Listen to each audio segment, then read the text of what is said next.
Yes, my name is Asa Bennett, and I am Brexit Commissioning Editor, a political commentator and writer at the Daily Telegraph. Right. And the first question, what the hell's going on?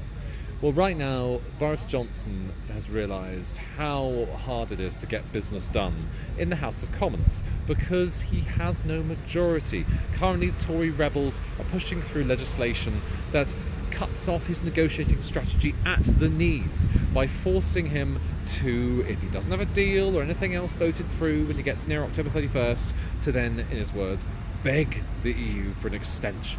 And so this is so fundamental for him as a problem because he has made clear he wants to leave the EU without a deal by October 31st or with a deal by October 31st. Regardless, it's do or die, come what may.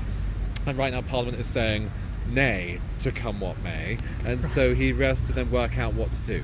He wants to have a general election, yet Parliament is so certain, because it has to vote on whether to have a general election, it's so certain that it wants to stop a no deal that it will want this law to pass before it allows an election to be had.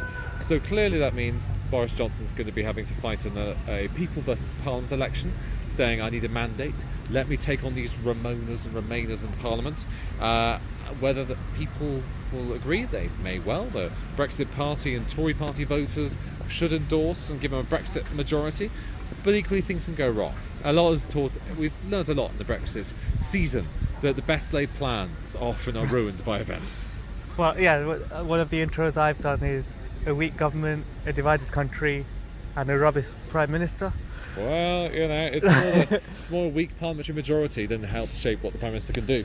I mean, that analysis, though, I think I completely agree with it. The people versus Parliament. I think if you follow the events from yesterday, and people have been pitching it as a massive disaster and laughing at Dominic Cummings, and I can see why that would be tempting. And do you think that is a way to actually that might work in their favour come the next general election? They've got rid of their Ken Clarks, their Nicholas Soames, these Remainers who were the problem, and making it people versus Parliament. They can have their own now Brexit candidates. Well, clearly it's a highly ambitious project what they're doing, because they've realised that there's no point trying to please both sides when you have effectively what they've concluded is that they can't get the Brexit they want through this Parliament. At the same time, and they have all the opposition on the opposition benches there ready to stop them, they cannot cope with having opposition on their own side. And so therefore the Tory party, they have decided, needs to change. And so those MPs who are willing to back the majority of their Brexit agenda, like provided they get a deal, but not everything, then they are taking a unsympathetic, unrelenting approach, making sure to kick them out.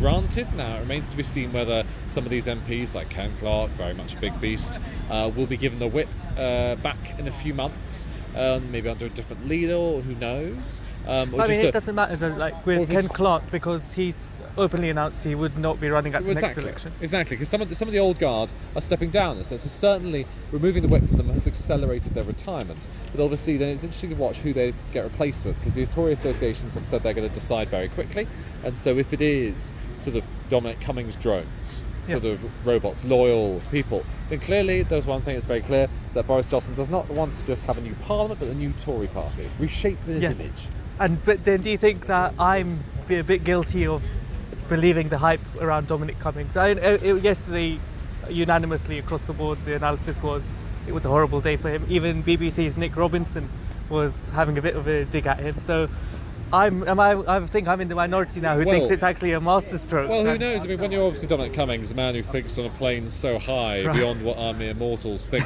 maybe this is all part of his master plan. Maybe we're all mere fools, peasants and pundits for thinking that it might have gone badly. Because I suppose the one thing maybe his reputation has been shaped by is his ability to analyse what's happened. And clearly, as any media pundit will be able to show you, they can explain what has happened very easily.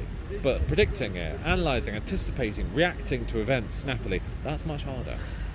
Do you think we can rule out no deal before October 31st, or do you think it's still too early to say that?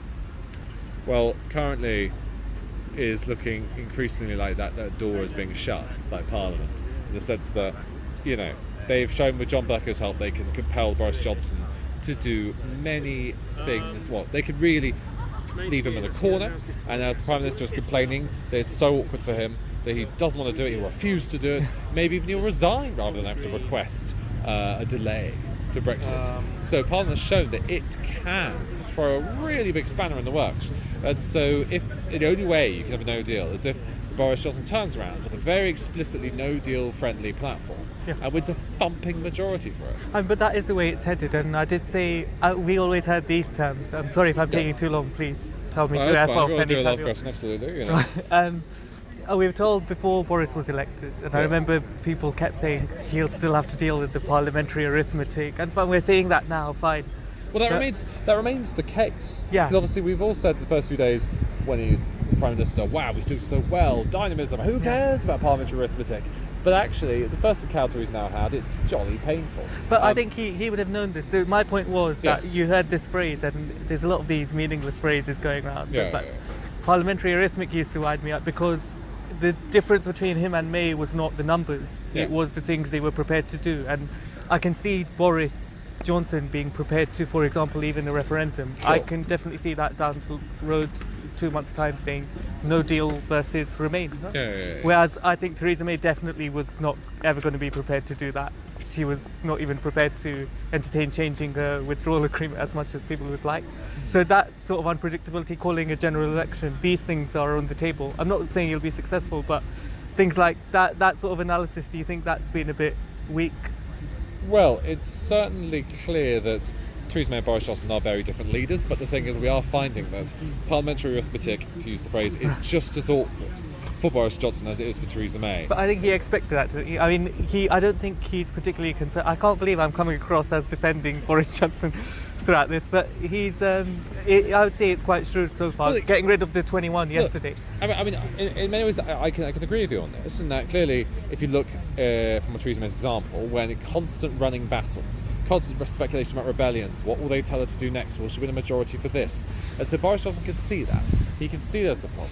So that's why he's been very provocative, threatening people who have been kicked out, saying I'm going to prorogue Parliament, or just for a few days extra, because then he wants to make sure to have the battles now, rather than just to strictly belong, to delay the battles for weeks, saying of course I'm going to get a deal, and then to find that when he actually has to ask them to vote for it, they're not ready. And so in that case, get it done now. If you need to tank the Tory party to sort of try and have an election which you win some majority, then hey, we've learned, for example, from the European elections that mentioning no deal does not guarantee you lose the election. Because of course, who won the European elections? The Brexit party. Well, the closest to Brexit policy they have, no deal.